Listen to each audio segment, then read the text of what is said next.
ਅਜੂਨੀ ਸੈਭੰ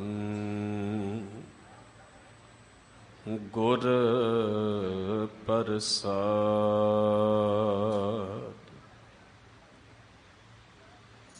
ਜੋ ਹਮਰੀ ਬਿਦ ਹੋਤੀ ਮੇਰੇ ਸਤਿਗੁਰਾ ਸਾ ਬਿਦ ਤੁਮ ਹਰ ਜਾਣੋ ਆਪੇ। ਹਮ ਰੁਲਤੇ ਫਿਰਤੇ कोई बात न पूछता। गुर सत गुर संग कीरे हम थापे। धन धन गुरु नानक जन केरा जित मिलया चूके सब सोग संतापे। धन धन गुरु नानक जन केरा जित मिलया चूके सब सोग संतापे। परम सत्कारयोग जुगो जुग अटल शब्द गुरु सतगुरु श्री गुरु ग्रंथ साहिब महाराज जी दी पावन पवित्र हजूरी दे अंदर सतगुरां जी दे पावन अस्थान दियां हाज़रियां जो सानू भरन दा समा दातार जी ने बख्शिश किया है। साहिब सतगुरु गुरु तेग बहादुर साहब महाराज जी जिन्हां नूं सिमरन दे नाल साडे घर दे विच बरकतां ने, साडे घरां दे विच बख्शिशां ने, ऐसे सतगुरु जी दे पावन अस्थान दियां हाज़रियां सतगुरु जी की बख्शिश के नाल असीं भर रहे हैं।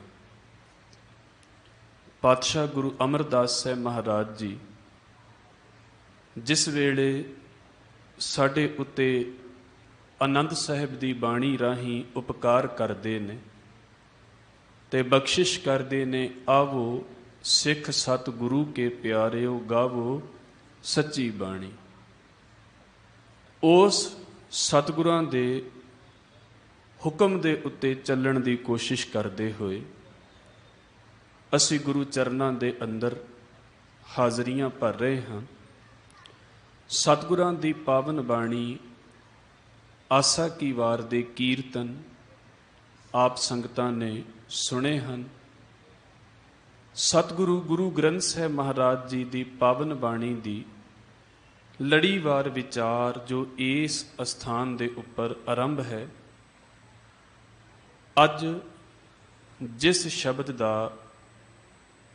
असीं विचार करनी है उस शब्द का पाठ आप जी ने साडे बहुत ही सत्कारयोग ज्ञानी हरनाम सिंह जी हैड ग्रंथी साहिब उन्हां दे पासों आप जी ने इस पावन शब्द का पाठ सुनिया है।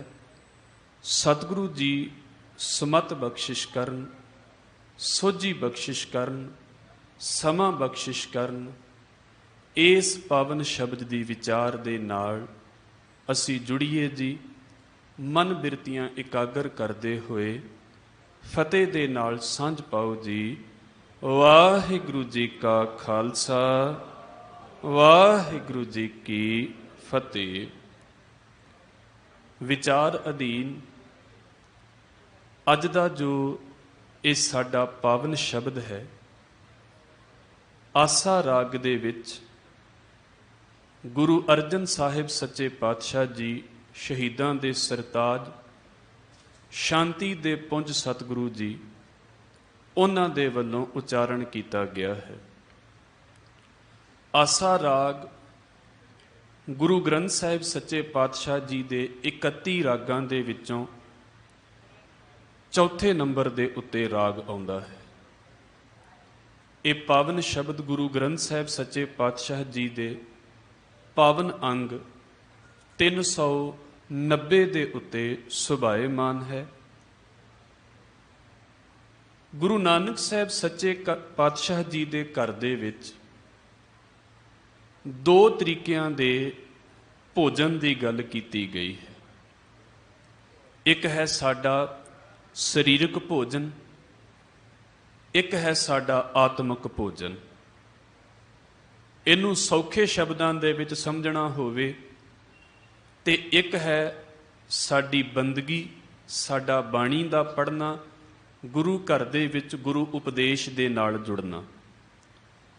ਦੂਸਰਾ ਹੈ ਜਿਹਨੂੰ ਅਸੀਂ ਭੋਜਨ ਕਹਿੰਦੇ ਹਾਂ, ਆਪਣੇ ਪੇਟ ਦੀ ਖਾਤਰ ਅਸੀਂ ਜਾਂ ਦੁਨੀਆ ਨੂੰ ਵੰਡਣ ਦੀ ਖਾਤਰ ਜੋ ਪਾਤਸ਼ਾਹਾਂ ਨੇ ਸਾਡੇ ਉੱਤੇ ਉਪਕਾਰ ਕੀਤੇ ਨੇ, ਇਹ ਦਾਤਾਂ, ਇਹ ਨਿਆਮਤਾਂ, ਇਹ ਬਖਸ਼ਿਸ਼ਾਂ ਸਾਨੂੰ ਗੁਰੂ ਘਰ ਦੇ ਵਿੱਚੋਂ ਸਿੱਖਣ ਦੇ ਲਈ ਮਿਲਦੀਆਂ ਨੇ।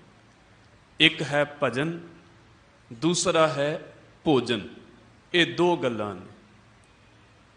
ਔਰ ਇਸ ਪਾਵਨ ਸ਼ਬਦ ਦੇ ਅੰਦਰ ਮਹਾਰਾਜ ਜੀ ਨੇ ਸਾਡੇ ਉੱਤੇ ਇਹ ਵੀ ਦਾਤ ਕੀਤੀ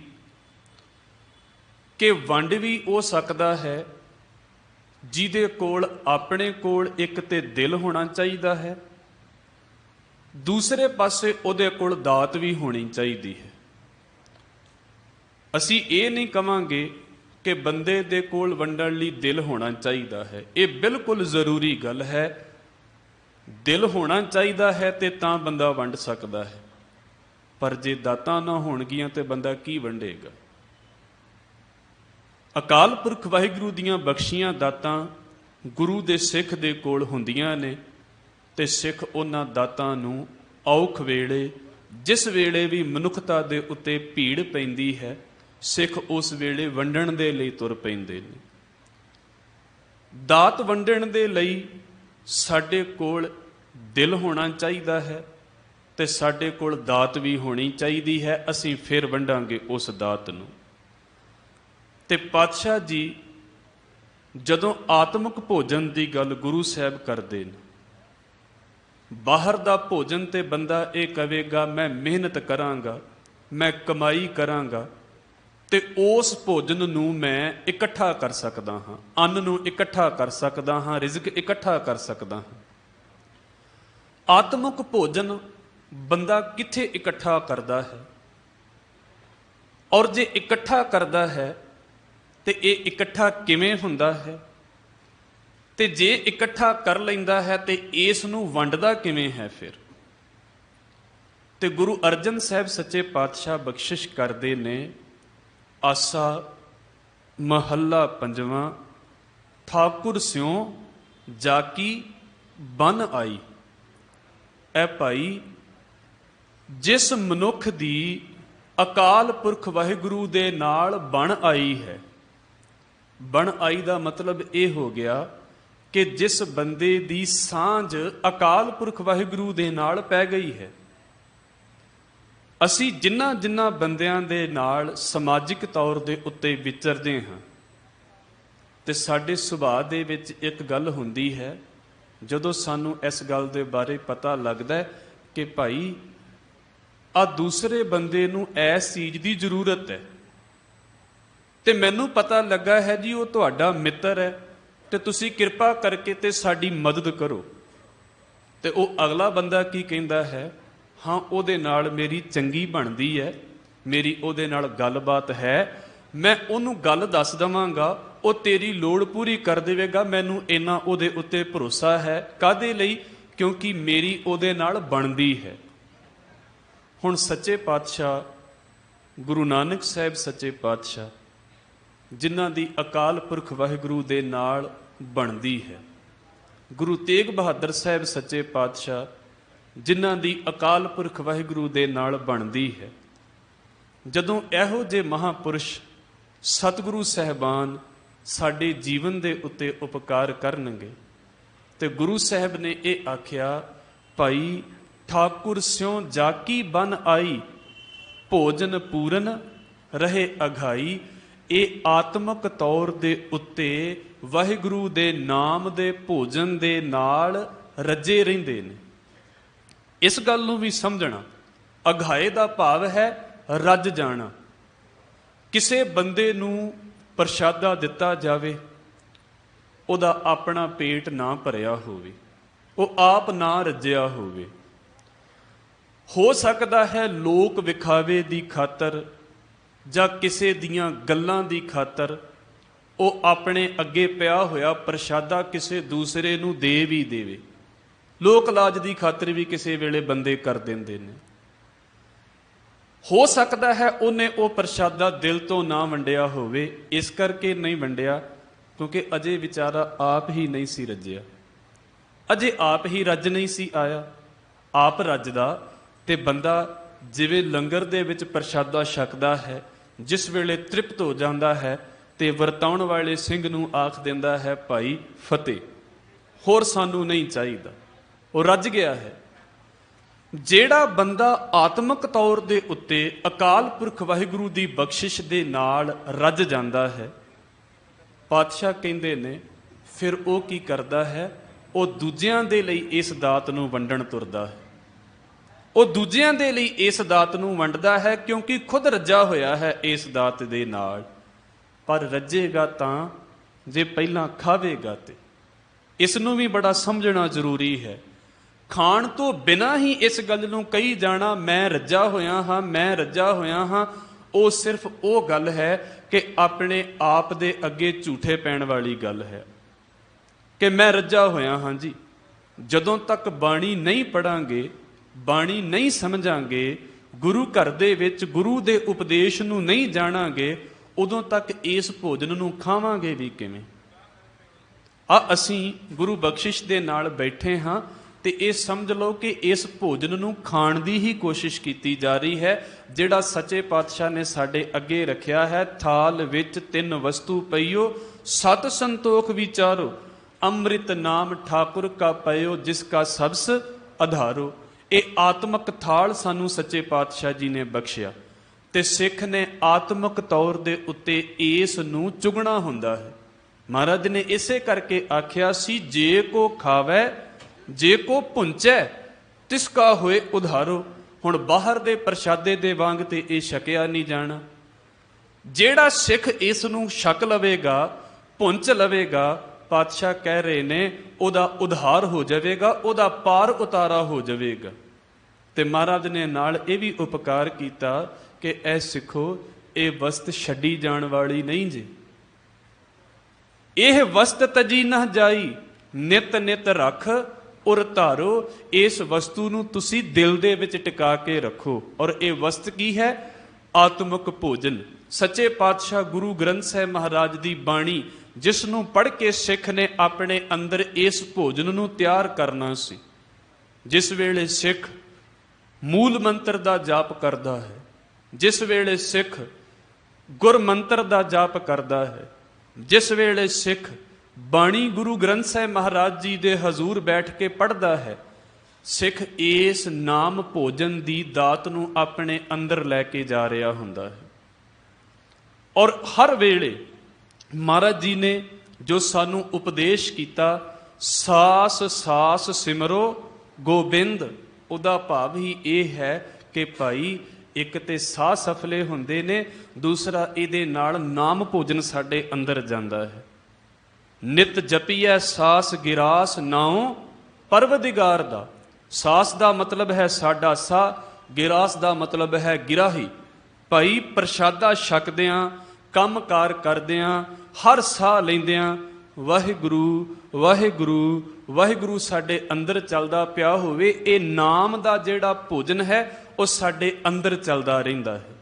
ਤੇ ਜਦੋਂ ਇਹ ਭੋਜਨ ਸਾਡੇ ਅੰਦਰ ਚੱਲਦਾ ਹੈ ਤੇ ਫਿਰ ਇਸ ਭੋਜਨ ਦੀ ਦਾਤ ਨੂੰ ਗੁਰੂ ਬਖਸ਼ਿਸ਼ ਦੇ ਨਾਲ ਗੁਰੂ ਕੇ ਸਿੱਖ ਅੱਗੇ ਵੰਡਣ ਦੇ ਲਈ ਤੁਰਦੇ ਨੇ। ਇੱਕ ਬੇਨਤੀ ਆਪ ਜੀ ਦੇ ਅੱਗੇ ਕਰ ਦੇਵਾਂ। ਗੁਰੂ ਨਾਨਕ ਸਾਹਿਬ ਦੇ ਘਰ ਦੇ ਵਿੱਚ ਭੋਜਨ ਤੇ ਭਜਨ ਦੋਹਾਂ ਦੀ ਗੱਲ ਕੀਤੀ ਗਈ ਹੈ। ਇਹ ਨਹੀਂ ਕਿਹਾ ਗਿਆ ਕਿ ਇਕੱਲਾ ਭੋਜਨ ਕਰ ਲਵੋ ਤੇ ਤੁਹਾਡੀ ਜ਼ਿੰਦਗੀ ਪਾਰ ਹੋ ਗਈ ਹੈ।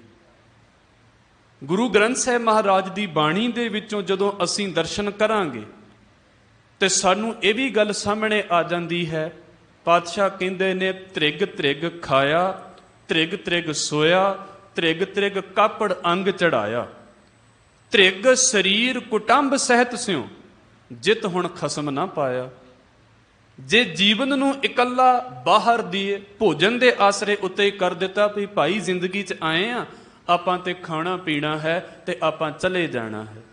ਮਹਾਰਾਜ ਕਹਿੰਦੇ ਭਾਈ ਇਹ ਜ਼ਿੰਦਗੀ ਦਾ ਮਕਸਦ ਨਹੀਂ ਜੇ ਬੰਦਾ ਖਾ ਵੀ ਲਵੇ, ਜੇ ਬੰਦਾ ਪਹਿਨ ਵੀ ਲਵੇ ਸਾਰੀ ਜ਼ਿੰਦਗੀ, ਤੇ ਜੇ ਅਕਾਲ ਪੁਰਖ ਵਾਹਿਗੁਰੂ ਨੂੰ ਆਪਾਂ ਪ੍ਰਾਪਤ ਹੀ ਨਾ ਕੀਤਾ ਤੇ ਹਜ਼ੂਰ ਕਹਿੰਦੇ ਇਹ ਤੇ ਇਦਾਂ ਹੈ, ਪੌੜੀ ਛੁੜਕੀ ਹਾਥ ਨਾ ਆਵੇ, ਅਹਿਲਾ ਜਨਮ ਗਵਾਇਆ। ਆ ਜਿਹੜੀ ਜੀਵਨ ਦੀ ਪੌੜੀ ਮਿਲੀ ਹੈ ਨਾ, ਜਿਵੇਂ ਪੌੜੀਆਂ ਦੇ ਰਾਸਤੇ ਅਸੀਂ ਸਤਿਗੁਰੂ ਦੇ ਚਰਨਾਂ ਦੇ ਵਿੱਚ ਪਹੁੰਚ ਜਾਂਦੇ ਹਾਂ। ਪੌੜੀ ਦਾ ਭਾਵ ਕੀ ਹੈ ਵੀ ਇਹਦਾ ਆਸਰਾ ਲੈ ਕੇ ਅਸੀਂ ਅਗਲੇ ਪਾਸੇ ਚਲੇ ਜਾਣਾ ਹੈ। ਤੇ ਗੁਰੂ ਸਾਹਿਬ ਨੇ ਇਸ ਮਨੁੱਖਾ ਜੀਵਨ ਨੂੰ ਪੌੜੀ ਮੰਨਿਆ ਹੈ। ਪੌੜੀ ਛੁੜਕੀ ਫਿਰ ਹਾਥ ਨਾ ਆਵੇ। ਜਦੋਂ ਪੌੜੀ ਤੋਂ ਹੀ ਪੈਰ ਤਿਲਕ ਗਿਆ ਤੇ ਫਿਰ ਹੱਥ ਕਿੱਥੇ ਆਉਂਦਾ ਹੈ? ਪਾਤਸ਼ਾਹ ਕਹਿੰਦੇ ਨੇ ਅਹਿਲਾ ਜਨਮ ਗਵਾਇਆ। ਜੇ ਸਿਰਫ ਇਕੱਲੇ ਭੋਜਨ ਨੂੰ ਹੀ ਆਪਣਾ ਮਕਸਦ ਬਣਾ ਲਿਆ। ਪਰ ਹੁਣ ਇਹਦਾ ਮਤਲਬ ਇਹ ਨਹੀਂ ਕਿ ਪਾਤਸ਼ਾਹ ਨੇ ਆਖਿਆ ਕਿ ਭੋਜਨ ਜ਼ਰੂਰੀ ਨਹੀਂ। ਇਸ ਦੁਨੀਆ ਦੇ ਵਿੱਚ, ਇਸ ਸੰਸਾਰ ਦੇ ਅੰਦਰ, ਧਾਰਮਿਕ ਖਿੱਤਿਆਂ ਦੇ ਵਿੱਚ ਲੋਕ ਇਸ ਗੱਲ ਨੂੰ ਵੀ ਕਹਿੰਦੇ ਰਹੇ ਵੀ ਭਾਈ ਭਜਨ ਇੰਨਾ ਜ਼ਰੂਰੀ ਹੈ ਵੀ ਭੋਜਨ ਛੱਡ ਦਿਓ ਇਹਦੇ ਲਈ ਤੇ ਭਜਨ ਕਰੋ। ਗੱਲ ਇਹ ਨਹੀਂ ਹੈ ਕਿ ਪਾਤਸ਼ਾਹ ਨੇ ਆਖਿਆ ਕਿ ਭੋਜਨ ਜ਼ਰੂਰੀ ਕਿ ਭਜਨ ਜ਼ਰੂਰੀ। ਕੌਣ ਚੰਗਾ ਹੈ? ਪਾਤਸ਼ਾਹ ਕਹਿੰਦੇ ਦੋਵੇਂ ਹੀ ਚੰਗੇ ਨੇ। ਤੁਸੀਂ ਦੋਵਾਂ ਦੇ ਵਿੱਚੋਂ ਇੱਕ ਪਾਸਾ ਕੀ ਛੱਡ ਦੇਵੋਗੇ? ਜਿਹੜਾ ਰੱਜਿਆ ਨਹੀਂ ਉਹ ਦੂਜੇ ਨੂੰ ਕੀ ਵੰਡੇਗਾ? ਤੇ ਭੁੱਖ ਵੀ, ਸੇਵਾ ਵੀ ਤੇ ਉਹੀ ਬੰਦਾ ਕਰ ਸਕਦਾ ਹੈ ਜਿਹਨੂੰ ਅਕਾਲ ਪੁਰਖ ਵਾਹਿਗੁਰੂ ਨੇ ਸਰੀਰਕ ਤੌਰ ਦੇ ਉੱਤੇ ਬਲ ਦਿੱਤਾ ਹੋਇਆ ਹੈ। ਤੇ ਸਰੀਰਕ ਬਲ ਕਿਵੇਂ ਆਵੇਗਾ? ਜੇ ਅਕਾਲ ਪੁਰਖ ਵਾਹਿਗੁਰੂ ਗੁਰੂ ਨਾਨਕ ਦੀ ਦਾਤ ਦਾ ਸਾਡੇ ਘਰ ਦੇ ਵਿੱਚ ਦਿੱਤਾ ਹੋਇਆ ਭੋਜਨ ਹੋਵੇਗਾ, ਉਸ ਨੂੰ ਛਕੇਗਾ ਤੇ ਸੇਵਾ ਦੇ ਲਈ ਬੰਦਾ ਤੁਰੇਗਾ। ਜਿਹੜੇ ਇਸ ਸੰਸਾਰ ਦੇ ਵਿੱਚ ਇਹ ਆਖਦੇ ਸੀ ਤੁਹਾਡੇ ਲਈ ਭੋਜਨ ਜ਼ਰੂਰੀ ਨਹੀਂ, ਭਜਨ ਜ਼ਿਆਦਾ ਜ਼ਰੂਰੀ ਹੈ, ਤੇ ਗੁਰੂ ਨਾਨਕ ਸਾਹਿਬ ਪਾਤਸ਼ਾਹ ਨੇ ਉਹਨਾਂ ਦੇ ਲਈ ਆਖਿਆ, ਆ ਜਿਹੜੇ ਅਸੀਂ ਰੋਜ਼ ਆਸਾ ਦੀ ਵਾਰ ਦੇ ਵਿੱਚ ਬਚਨ ਪੜ੍ਹਦੇ ਹਾਂ। ਮਹਾਰਾਜ ਕਹਿੰਦੇ ਅੰਨ ਨਾ ਖਾਇਆ ਸਾਧ ਗਵਾਇਆ, ਬਹੁ ਦੁੱਖ ਪਾਇਆ ਦੂਜੈ ਪਾਇਆ। ਹਜ਼ੂਰ ਨੇ ਕਿਹਾ ਕਿ ਜੇਕਰ ਕੋਈ ਬੰਦਾ ਅੰਨ ਛੱਡਦਾ ਹੈ, ਰਿਜ਼ਕ ਛੱਡਦਾ ਹੈ, ਤੇ ਮਤਾ ਕਿਤੇ ਇਸ ਖਿਆਲ ਨੂੰ ਸੋਚੇ ਵੀ ਇਹਦੇ ਰਿਜ਼ਕ ਛੱਡਣ ਦੇ ਨਾਲ, ਭੋਜਨ ਛੱਡਣ ਦੇ ਨਾਲ ਇਹਨੂੰ ਕਿਤੇ ਰੱਬ ਮਿਲ ਜਾਂਦਾ ਹੈ ਜਾਂ ਕਿਤੇ ਰੱਬ ਦੇ ਨੇੜੇ ਹੋ ਜਾਂਦਾ ਹੈ, ਇਹ ਆਪਣਾ ਹੀ ਸਵਾਦ ਗਵਾ ਰਿਹਾ ਹੈ। ਇਹਨੇ ਆਪਣਾ ਹੀ ਕੀਤਾ ਹੋਇਆ ਪਾ ਰਿਹਾ ਹੈ। ਇਹਦੀ ਆਪਣੀ ਇੱਛਾ ਹੈ ਨਹੀਂ ਛਕਣਾ। ਆਮ ਬੰਦੇ ਦੀ ਹਾਲਤ ਵੀ ਕਿਸੇ ਵੇਲੇ ਹੁੰਦੀ ਹੈ, ਸਵੇਰ ਵੇਲੇ ਪ੍ਰਸ਼ਾਦਾ ਛਕ ਲਿਆ, ਉਹ ਆਖਦਾ ਹੈ ਜੀ ਅੱਜ ਮੈਂ ਦੁਪਹਿਰ ਵੇਲੇ ਨਹੀਂ ਛਕਾਂਗਾ। ਕਿਸੇ ਵੇਲੇ ਦੁਪਹਿਰ ਵੇਲੇ ਵੀ ਨਹੀਂ ਛਕਦਾ, ਰਾਤ ਵੇਲੇ ਵੀ ਨਹੀਂ ਛਕਦਾ, ਫਿਰ ਉਹਦੀ ਆਪਣੀ ਇੱਛਾ ਹੈ। ਅੰਨ ਨਾ ਖਾਇਆ ਸਾਧ ਗਵਾਇਆ। ਗੁਰੂ ਸਾਹਿਬ ਨੇ ਆਖਿਆ ਜਿਹੜੇ ਬੰਦੇ ਸਿਰਫ ਭੋਜਨ ਦੇ ਉੱਤੇ ਹੀ ਰੱਬ ਨੂੰ ਰਿਝਾਉਣ ਦੇ ਲਈ ਤੁਰ ਪਏ, ਭਾਈ ਉਹ ਵੀ ਪਾਸਾ ਗਲਤ ਹੋ ਗਿਆ। ਮਲਕ ਭਾਗੋ ਵਰਗੇ ਸਿਰਫ ਦੂਜਿਆਂ ਨੂੰ ਪ੍ਰਸ਼ਾਦਾ ਛਕਾ ਕੇ ਹੀ ਕਹੀ ਜਾਂਦੇ ਨੇ ਵੀ ਬਸ ਉਹਨਾਂ ਨੂੰ ਅਸੀਂ ਪ੍ਰਸ਼ਾਦਾ ਛਕਾ ਲਿਆ ਹੈ, ਇੰਨੀ ਆਪਾਂ ਭੀੜ ਇਕੱਠੀ ਕਰ ਲਈ ਹੈ, ਵੇਖੋ ਇਹਦੇ ਵਿੱਚ ਕਿੰਨੇ ਸਾਧੂ ਵੀ ਆ ਕੇ ਬੈਠ ਗਏ ਨੇ ਤੇ ਆਪਾਂ ਤੇ ਇਸੇ ਕੰਮ ਦੇ ਵਿੱਚ ਸਫਲ ਹੋ ਜਾਣਾ। ਤੇ ਪਾਤਸ਼ਾਹ ਨੇ ਉਸ ਕੀਤੀ ਹੋਈ ਸੇਵਾ ਨੂੰ ਮਾਣ ਨਹੀਂ ਦਿੱਤਾ। ਗੁਰੂ ਨਾਨਕ ਸਾਹਿਬ ਨੇ ਉਸ ਭੋਜਨ ਨੂੰ ਮਾਣ ਨਹੀਂ ਦਿੱਤਾ। ਆਪਾਂ ਜਾਣਦੇ ਹਾਂ ਇਸ ਗੱਲ ਨੂੰ। ਤੇ ਜਿਹੜੇ ਬੰਦੇ ਸਿਰਫ ਇਸ ਗੱਲ ਦੇ ਵੱਲ ਤੁਰ ਪਏ ਵੀ ਭਾਈ ਭਜਨ ਕਰੀ ਜਾਓ, ਭਜਨ ਕਰੀ ਜਾਓ, ਤੇ ਪ੍ਰਸ਼ਾਦਾ ਛਕਣ ਦੀ ਲੋੜ ਨਹੀਂ, ਜ਼ਰੂਰਤ ਨਹੀਂ, ਪਾਤਸ਼ਾਹ ਨੇ ਆਖਿਆ ਇਹ ਆਪਣਾ ਸਵਾਦ ਆਪ ਗਵਾ ਰਹੇ ਨੇ, ਇਹਦੇ ਵਿੱਚ ਕਿਸੇ ਦਾ ਦੋਸ਼ ਨਹੀਂ ਹੈ। ਤੇ ਫਿਰ ਗੁਰੂ ਗ੍ਰੰਥ ਸਾਹਿਬ ਦੀ ਬਾਣੀ ਦੇ ਵਿੱਚੋਂ ਹੀ ਇਸ ਗੱਲ ਦੇ ਦਰਸ਼ਨ ਕਰ ਲਈਏ, ਜਿਹਦੇ ਵਿੱਚ ਮਹਾਰਾਜ ਨੇ ਭੋਜਨ ਤੇ ਭਜਨ ਦੋਹਾਂ ਦੀ ਗੱਲ ਇੱਕੋ ਹੀ ਥਾਂ ਦੇ ਉੱਤੇ ਕਰ ਦਿੱਤੀ। ਹਜ਼ੂਰ ਦਾ ਇੱਕ ਬਚਨ ਹੈ ਮਹਾਰਾਜ ਗੁਰੂ ਅਰਜਨ ਸਾਹਿਬ ਸੱਚੇ ਪਾਤਸ਼ਾਹ ਜੀ ਦਾ। ਦਾਤਾਰ ਕਹਿੰਦੇ ਘਟ ਵਸਹਿ ਚਰਨਾਰ ਬਿੰਦ ਰਸਨਾ ਜਪੈ ਗੋਪਾਲ। ਵਾਹਿਗੁਰੂ ਸਿੱਖ ਦੇ ਦਿਲ ਦੇ ਵਿੱਚ ਵਸਦਾ ਹੋਵੇ, ਰਸਨਾ ਤੋਂ ਉਹਦਾ ਨਾਮ ਜਪ ਰਿਹਾ ਹੋਵੇ, ਬਾਣੀ ਪੜ ਰਿਹਾ ਹੋਵੇ। ਘਟ ਵਸਹਿ ਚਰਨਾਰ ਬਿੰਦ ਰਸਨਾ ਜਪੈ ਗੋਪਾਲ।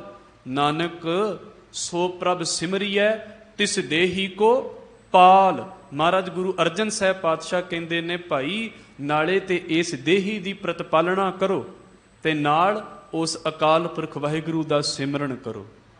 ਪਾਤਸ਼ਾਹ ਨੇ ਦੋਵੇਂ ਪਾਸੇ ਸਾਡੇ ਅੱਗੇ ਰੱਖੇ ਵੀ ਭਾਈ ਭੋਜਨ ਵੀ ਜ਼ਰੂਰੀ ਤੇ ਭਜਨ ਵੀ ਜ਼ਰੂਰੀ।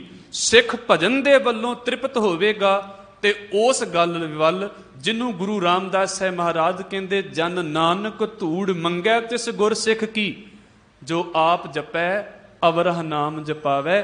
ਹਜ਼ੂਰ ਕਹਿੰਦੇ ਰੱਜਾ ਹੋਵੇਗਾ ਤੇ ਦੂਜਿਆਂ ਨੂੰ ਵੰਡਣ ਦੇ ਲਈ ਵੀ ਤੁਰ ਪਵੇਗਾ।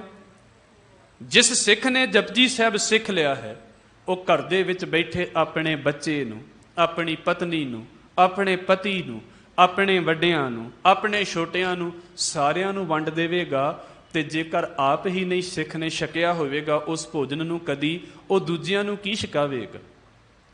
ਪਾਤਸ਼ਾਹ ਨੇ ਆਖਿਆ, ਜਿਨ੍ਹਾਂ ਦੀ ਵਾਹਿਗੁਰੂ ਦੇ ਨਾਲ ਬਣ ਆਈ ਉਹ ਰੱਜੇ ਰਹਿੰਦੇ ਨੇ। ਤੇ ਗੁਰੂ ਗ੍ਰੰਥ ਸਾਹਿਬ ਦੀ ਬਾਣੀ ਦੇ ਵਿੱਚੋਂ ਇਸ ਗੱਲ ਨੂੰ ਅਸੀਂ ਵੇਖਣ ਦੀ ਕੋਸ਼ਿਸ਼ ਕਰਦੇ ਪਏ ਹਾਂ ਕਿ ਰੱਜਣਾ ਕਿੰਨਾਂ ਗੱਲਾਂ ਦੇ ਉੱਤੇ ਹੈ। ਤੇ ਮਹਾਰਾਜ ਨੇ ਆਖਿਆ, ਇੱਕ ਹੈ ਆਤਮਿਕ ਤੌਰ ਦੇ ਉੱਤੇ ਰੱਜ, ਜੋ ਸਾਨੂੰ ਬਾਣੀ ਪੜ੍ਹ ਕੇ ਆਉਣਾ ਹੈ। ਇੱਕ ਹੈ ਸਰੀਰਕ ਤੌਰ ਦੇ ਉੱਤੇ ਸਾਡੇ ਪ੍ਰਸ਼ਾਦੇ ਪਾਣੀ ਦੀ ਸੇਵਾ, ਜਿਹੜੀ ਅਸੀਂ ਕਿਰਤ ਕਰਦੇ ਹਾਂ ਤੇ ਉਹਦੇ ਦੁਆਰਾ ਸਾਡੇ ਘਰਾਂ ਦੇ ਵਿੱਚ ਗੁਰੂ ਸਾਹਿਬ ਬਰਕਤਾਂ ਕਰਦੇ ਨੇ। ਗੁਰੂ ਗ੍ਰੰਥ ਸਾਹਿਬ ਮਹਾਰਾਜ ਦੀ ਬਾਣੀ ਦੇ ਵਿੱਚੋਂ ਜਦੋਂ ਅਸੀਂ ਰਾਮਕਲੀ ਕੀ ਵਾਰ ਪੜ੍ਹਦੇ ਹਾਂ, ਰਾਮਕਲੀ ਰਾਗ ਦੇ ਵਿੱਚ 3 ਵਾਰਾਂ ਨੇ। ਤੀਸਰੀ ਜੋ ਵਾਰ ਹੈ ਉਹ ਬਾਬਾ ਸੱਤਾ ਤੇ ਬਾਬਾ ਬਲਵੰਡ ਜੀ ਦੇ ਵੱਲੋਂ ਗੁਰੂ ਸਾਹਿਬਾਨ ਦੀ ਉਸਤਤ ਦੇ ਵਿੱਚ ਉਚਾਰੀ ਹੋਈ ਵਾਰ ਹੈ। ਉਹਨਾਂ ਦੇ ਵਿੱਚ ਇਹਨਾਂ ਗੁਰਸਿੱਖਾਂ ਨੇ ਗੁਰੂ ਅੰਗਦ ਸਾਹਿਬ ਸੱਚੇ ਪਾਤਸ਼ਾਹ ਜੀ ਦੇ ਵੇਲੇ ਦੇ ਲੰਗਰ ਦੀ ਗੱਲ ਕੀਤੀ ਹੈ ਵੀ ਭਾਈ 2 ਤਰੀਕੇ ਦਾ ਲੰਗਰ ਗੁਰੂ ਅੰਗਦ ਸਾਹਿਬ ਦੇ ਘਰ ਦੇ ਵਿੱਚ ਚੱਲਦਾ ਹੈ।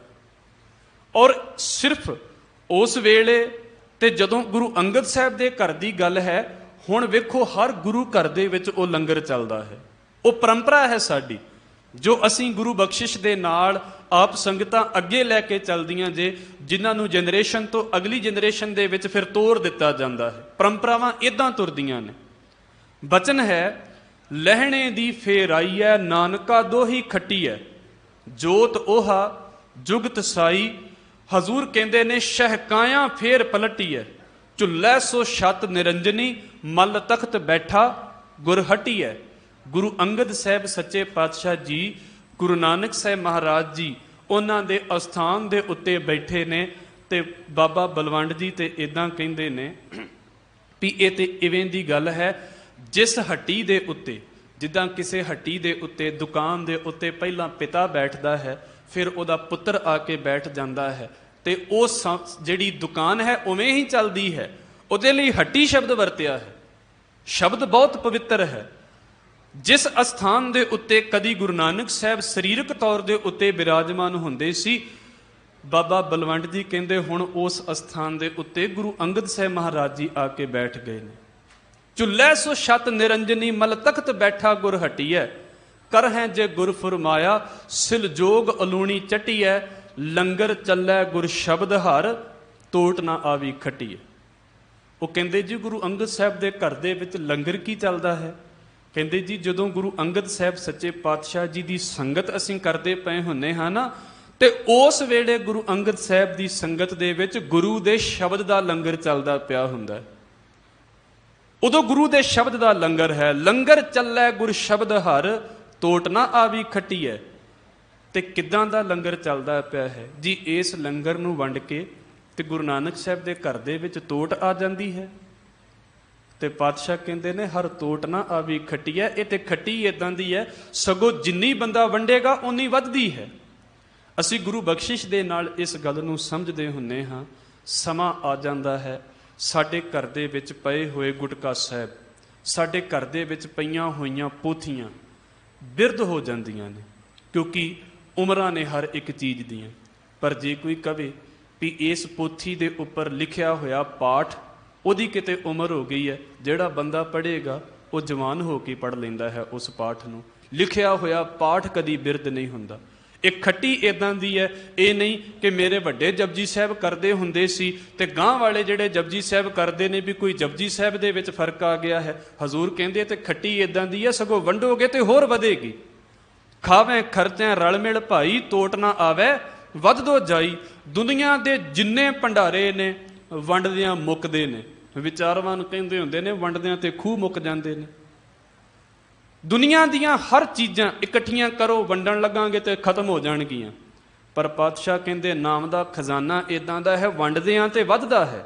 ਖਾਵੇਂ ਖਰਚਿਆਂ ਰਲ ਮਿਲ ਭਾਈ, ਤੋਟ ਨਾ ਆਵੇ ਵੱਧਦੋ ਜਾਈ। ਲੰਗਰ ਚੱਲੇ ਗੁਰ ਸ਼ਬਦ ਹਰ, ਤੋਟ ਨਾ ਆਵੀ ਖੱਟੀ ਹੈ। ਖਰਚੇ ਦਿੱਤ ਖਸਮ ਦੀ, ਆਪ ਖਾਧੀ ਖੈਰ ਦਬੱਟੀ ਹੈ।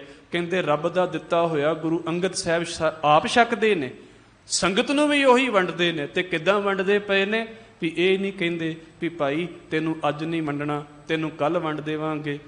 ਆਪ ਖਾਧੀ ਖੈਰ ਦਬੱਟੀ ਹੈ, ਦਵਾ ਦਵ ਵੰਡੀ ਜਾਂਦੇ ਨੇ।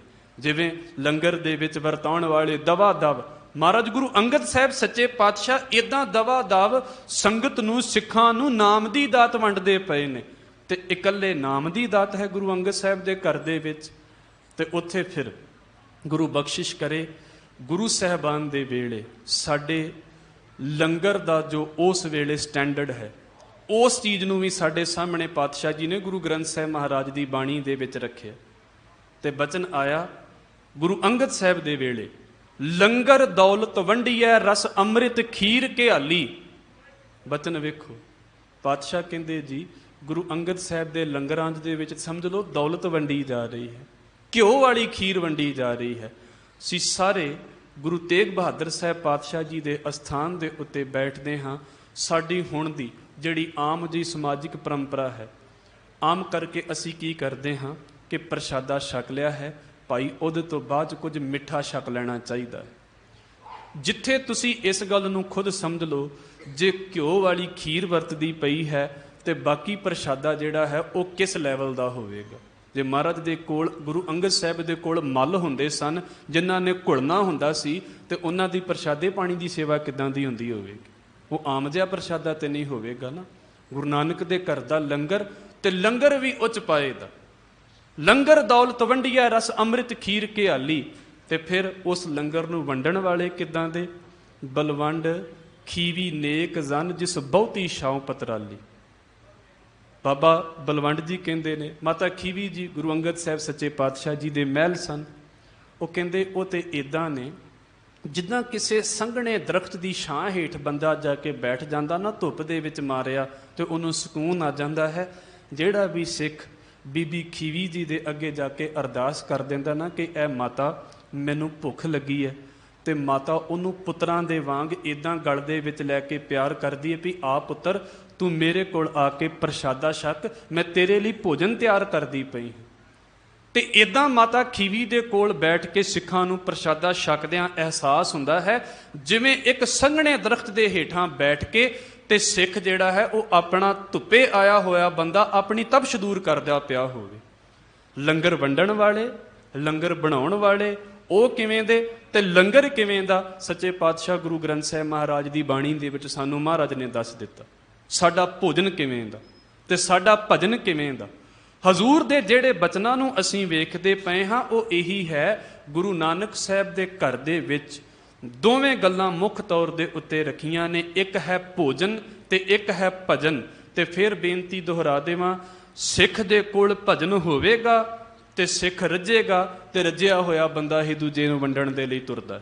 ਸਿੱਖ ਦੇ ਕੋਲ ਭੋਜਨ ਹੋਵੇਗਾ, ਸਿੱਖ ਉਸ ਨੂੰ, ਹਾਲਾਂਕਿ ਸਾਡੇ ਉੱਤੇ ਤੇ ਇਦਾਂ ਦੀ ਵੀ ਬਰਕਤ ਹੈ ਵੀ ਪਾਤਸ਼ਾਹ ਨੇ ਸਾਨੂੰ ਇਹ ਵੀ ਸਿੱਖਿਆ ਦੇ ਦਿੱਤੀ ਵੀ ਕੋਈ ਨਹੀਂ ਭਾਈ, ਜੇ ਅੱਜ ਤੁਹਾਡੇ ਕੋਲ ਥੋੜਾ ਹੈ ਤੁਸੀਂ ਫਿਰ ਵੀ ਵੰਡੋ।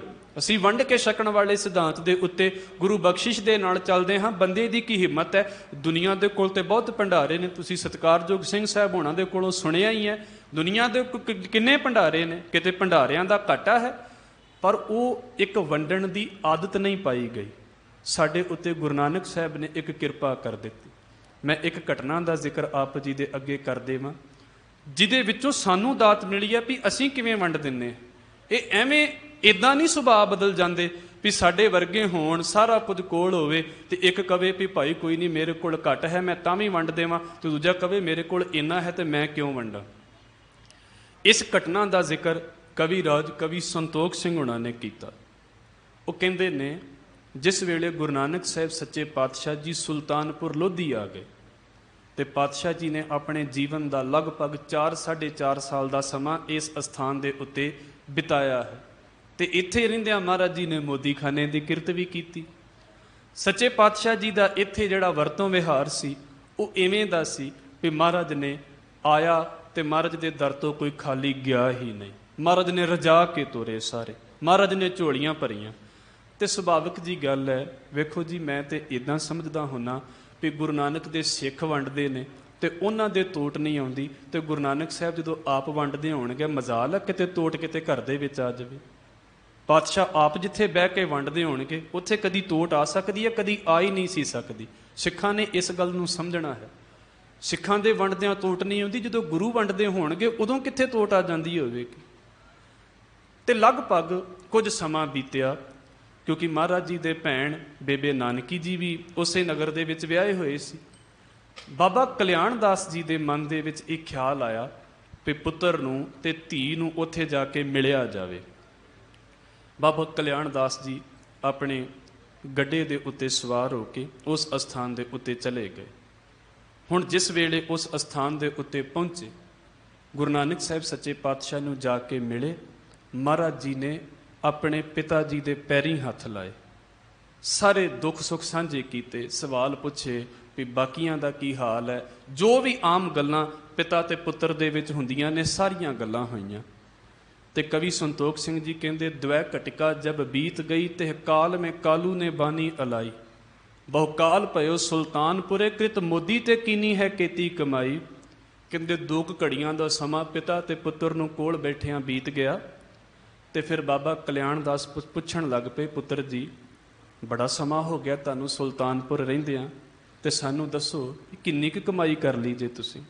ਸੁਭਾਵਕ ਹੈ ਹਰ ਪਿਤਾ ਪੁੱਛੇਗਾ, ਬੜਾ ਸਮਾਂ ਹੋ ਗਿਆ ਤੁਹਾਨੂੰ ਰਹਿੰਦਿਆਂ ਨੂੰ, ਪੁੱਤਰ ਜੀ ਕਿੰਨੀ ਕੁ ਕਮਾਈ ਕਰ ਲਈ ਹੈ।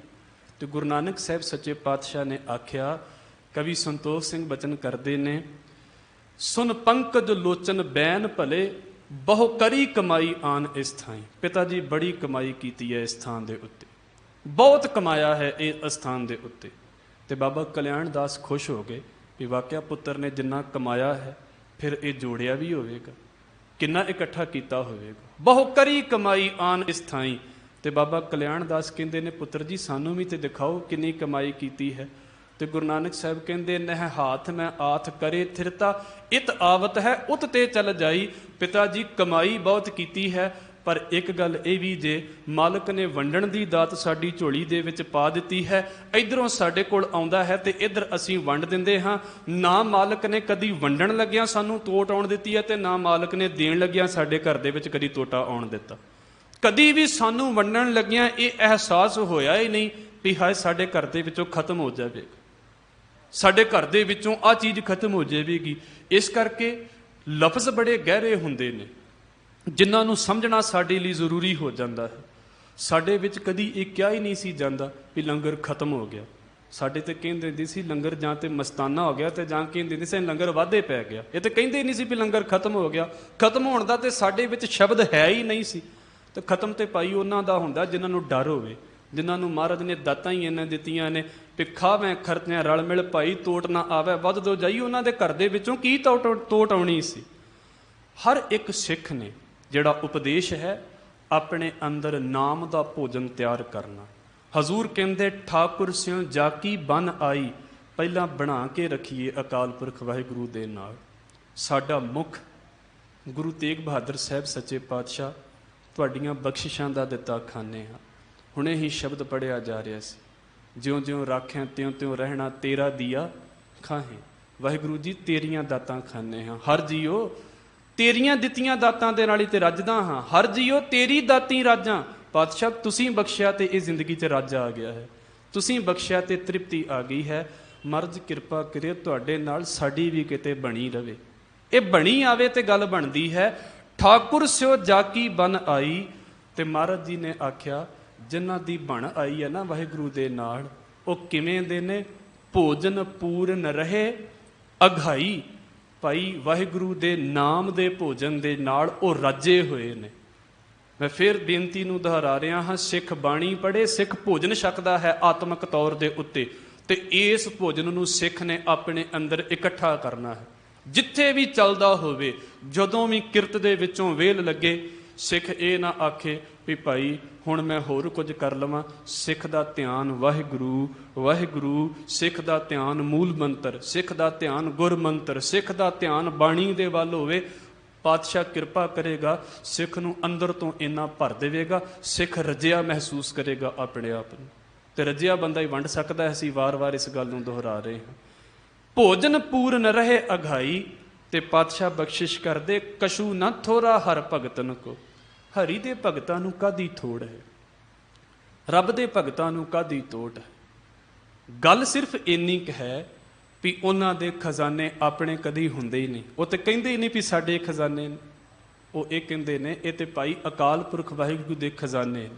ਤੇ ਗੁਰੂ ਨਾਨਕ ਸਾਹਿਬ ਜੀ ਦਾ ਬਚਨ ਹੈ, ਹਜ਼ੂਰ ਕਹਿੰਦੇ ਧਰਤੀ ਦੇਗ ਮਿਲੈ ਇੱਕ ਵੇਰਾ।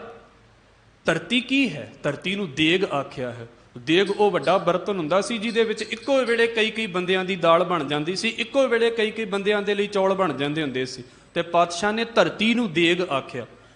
ਅਕਾਲ ਪੁਰਖ ਵਾਹਿਗੁਰੂ ਨੇ ਨਿਯਮ ਬਣਾ ਦਿੱਤਾ, ਧਰਤੀ ਦੇ ਵਿੱਚ ਬੀਜ ਪਾਇਆ ਜਾਂਦਾ, ਧਰਤੀ 100 ਗੁਣਾ ਬਣਾ ਕੇ ਦੇ ਦਿੰਦੀ ਹੈ ਉਸ ਬੀਜ ਨੂੰ। ਤੇ ਮਹਾਰਾਜ ਨੇ ਆਖਿਆ ਜਿਹੜੇ ਅਕਾਲ ਪੁਰਖ ਵਾਹਿਗੁਰੂ ਦੇ ਨਾਲ ਉਹ ਬੰਦੇ, ਉਹ ਭਗਤ ਜੁੜ ਜਾਂਦੇ ਨੇ, ਤੇ ਉਹਨਾਂ ਦੇ ਘਰ ਦੇ ਵਿੱਚ ਕਾਹਦੀ ਤੋਟ ਹੋਵੇਗੀ। ਉਹ ਗੁਰੂ ਨਾਨਕ ਸਾਹਿਬ ਦੇ ਘਰ ਦੇ ਵਿੱਚ, ਗੁਰੂ ਨਾਨਕ ਸਾਹਿਬ ਦੇ ਸਿੱਖਾਂ ਦੇ ਘਰ ਦੇ ਵਿੱਚ ਤੋਟ ਨਹੀਂ ਹੈ। ਤੇ ਇਹ ਵੰਡਣ ਦੇ ਲਈ ਤੁਰ ਪੈਂਦੇ ਨੇ। ਜਿਨ੍ਹਾਂ ਨੂੰ ਇਸ ਗੱਲ ਦਾ ਤੋਟਾ ਹੈ ਵੀ ਹਾਏ ਘਟ ਜਾਣਾ, ਹਾਏ ਖਤਮ ਹੋ ਜਾਣਾ ਹੈ, ਉਹ ਵਿਚਾਰੇ ਕੀ ਵੰਡਣ ਤੁਰਨਗੇ? ਉਹ ਨਹੀਂ ਵੰਡ ਸਕਦੇ। ਇਹ ਗੁਰੂ ਨਾਨਕ ਸਾਹਿਬ ਦਾ ਸ਼ੁਕਰ ਕਰੀਏ, ਸੱਚੇ ਪਾਤਸ਼ਾਹ ਨੇ ਸਾਡੇ ਅੰਦਰ ਇੱਕ ਦਾਤ ਇਦਾਂ ਦੀ ਪਾ ਦਿੱਤੀ। ਸਾਨੂੰ ਲੱਗਦਾ ਹੈ ਵੀ ਨਹੀਂ ਮਹਾਰਾਜ ਦਾਤਾਂ ਤੇ ਤੁਹਾਡੀਆਂ ਨੇ, ਅਸੀਂ ਤੇ ਸਿਰਫ ਵੰਡਣ ਵਾਲੇ ਇੱਕ ਹੱਥ ਹੈ, ਸਾਡਾ ਤੇ ਐਵੇਂ ਨਾਮ ਹੋ ਜਾਂਦਾ ਹੈ। ਇਹ ਦਾਤਾਂ ਪਾਤਸ਼ਾਹ ਦੀਆਂ ਨੇ। ਹਜ਼ੂਰ ਕਹਿੰਦੇ ਕਛੂ ਨਾ ਥੋੜਾ ਹਰ ਭਗਤਨ ਕੋ। ਹਰੀ ਦੇ ਭਗਤਾਂ ਨੂੰ ਕਿਸੇ ਵੀ ਚੀਜ਼ ਦੀ ਤੋਟ ਨਹੀਂ ਹੈ। ਗੁਰੂ ਬਖਸ਼ਿਸ਼ ਦੇ ਨਾਲ ਮਹਾਰਾਜ ਦੇ ਕੋਲੋਂ ਅਰਦਾਸ ਬੇਨਤੀ ਕਰਿਆ ਕਰੀਏ। ਪਾਤਸ਼ਾਹ ਸਾਡੇ ਤੇ ਵਿਚਾਰਵਾਨ ਇਹੋ ਕਹਿੰਦੇ ਹੁੰਦੇ ਸੀ ਵੀ ਸਾਡਿਆਂ ਘਰਾਂ ਦੇ ਵਿੱਚ ਜੇ ਕੋਈ ਆਵੇ ਉਹ ਖਾਲੀ ਨਾ ਮੁੜੇ।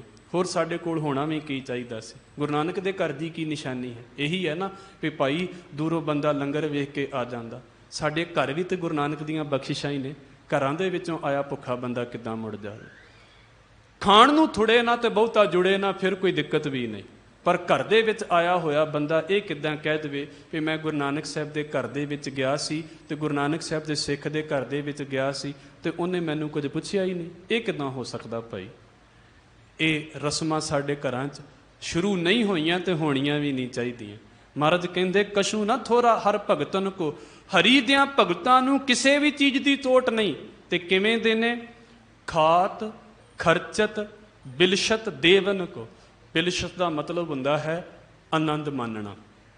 ਆਪ ਖਾਂਦੇ ਨੇ ਤੇ ਇਹਨੂੰ ਖਰਚਦੇ ਵੀ ਨੇ ਹੋਰਨਾਂ ਦੇ ਉੱਤੇ।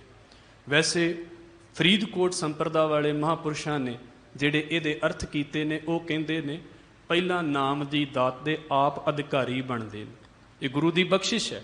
ਮਹਾਰਾਜ ਕਹਿੰਦੇ ਅਧਿਕਾਰੀ ਬਣਨਾ ਪੈਂਦਾ ਹੈ ਨਾਮ ਦੀ ਦਾਤ ਦੇ ਲਈ। ਵਿਣ ਗੁਣ ਗਾਹਕ ਵੇਚੀਐ ਤਉ ਗੁਣ ਸਹਿਗੋ ਜਾਏ। ਗੁਣਾਂ ਤੋਂ ਬਿਨਾਂ ਕਿਸੇ ਅਧਿਕਾਰੀ ਨੂੰ ਦੇ ਦਿੱਤਾ ਤੇ ਕਦਰ ਨਹੀਂ ਪਾਵੇਗਾ ਉਸ ਗੁਣ ਦੀ।